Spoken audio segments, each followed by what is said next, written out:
नाहीये। ऑपरेशन सिंदूर आता नुकतंच झालं, का विजय जाहीर करत नाहीये?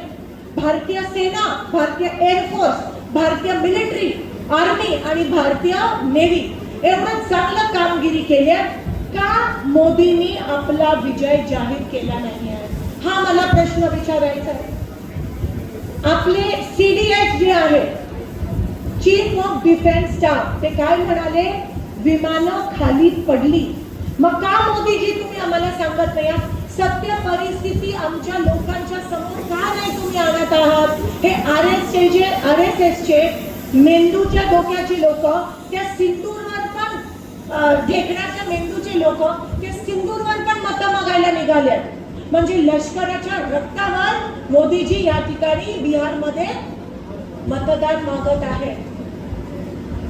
जेव्हा अमेरिका आपल्याला सांगते की सीज फायर करा, एवढं कमकुवत, आणि तिकडेच जेव्हा इंदिरा गांधी होत्या तेव्हा अमेरिकेच्या राष्ट्रपतीला आपल्या समोर झुकावलेलं आणि सांगितलेलं की आम्ही सीज फायर करणार नाही, तेव्हा पाकिस्तान आपल्या समोर सरेंडर झालेलं।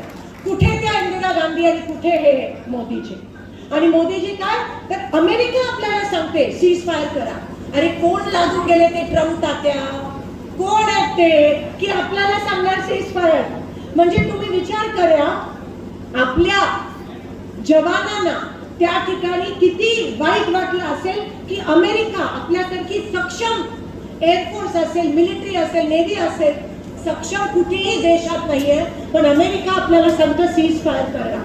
एवढं कमकुवत आपल्या देशाला जगामध्ये दाखवलं मोदींनी आहे, आणि ते जबाबदार आहेत आपल्या देशाला कमकुवत करण्यामागे, ते जबाबदार आहेत। का लपवताय तुम्ही आमच्या पासून? का तुम्ही सांगत नाही की नेमकं काय झालं तिकडे? आणि आता म्हणतात की ऑपरेशन सिंदूर अजून पॉजवर आहे। पॉजवर का म्हणतात? कारण का आम्हाला प्रश्न विचारू नका। जेव्हा राहुलजी त्या ऑल पार्टी मीटिंग साठी गेलेले, तेव्हा राजनाथजींनी त्यांना सांगितलं प्रश्न विचारू नका। म्हणजे काहीतरी सरकार लपवण्याचा प्रयत्न करते। मी फक्त एक प्रश्न विचारते सरकारला, 4 आतंकवादीने आपल्या 26 लोकांना पहलगाम मध्ये मारलं, 4 आतंकवादी, कुठे आहेत ते आतंकवादी? कुठे आहेत ते आतंकवादी? का त्या आतंकवाद्यांना अजूनपर्यंत पकडलं नाहीये? का आपण एवढे पोलीस तिकडचे श्रीनगरचे असतील, पहलगामचे असतील, काय करत आहेत? मोदीजींचे पोलीस काय करतायत की अजून आतंकवादीला पकडलं नाहीये? ह्या प्रश्नाचं उत्तर द्या। आपल्या परराष्ट्र मंत्र्यांनी भारताने पाकिस्तानवर हल्ला करण्याच्या आधी पाकिस्तानला अर्धा तास आधी फोन करून सांगितलं की आम्ही तुमच्यावर हल्ला करणार आहोत। असं कोणत्याही राज्यामध्ये, देशामध्ये, जगात होतं का मला सांगा? आणि पाकिस्तानला जेव्हा कळलं की भारत हल्ला करणार आहे, तेव्हा पाकिस्तानने आपली विमानं कदाचित काढली असावी। काय गरज होती सांगायला की आम्ही तुमच्यावर हल्ला करणार आहोत? हे अनेक प्रश्नांची उत्तरं अजून आपल्याला मिळत नाहीये, आणि अकार्यक्षम प्रधानमंत्री ऑपरेशन सिंदूरच्या माध्यमातून मोदीजी ठरले।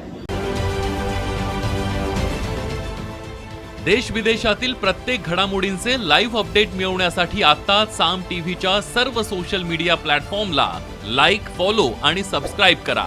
तसंच सर्व नोटिफिकेशनसाठी बेल आयकॉन प्रेस करायला विसरू नका।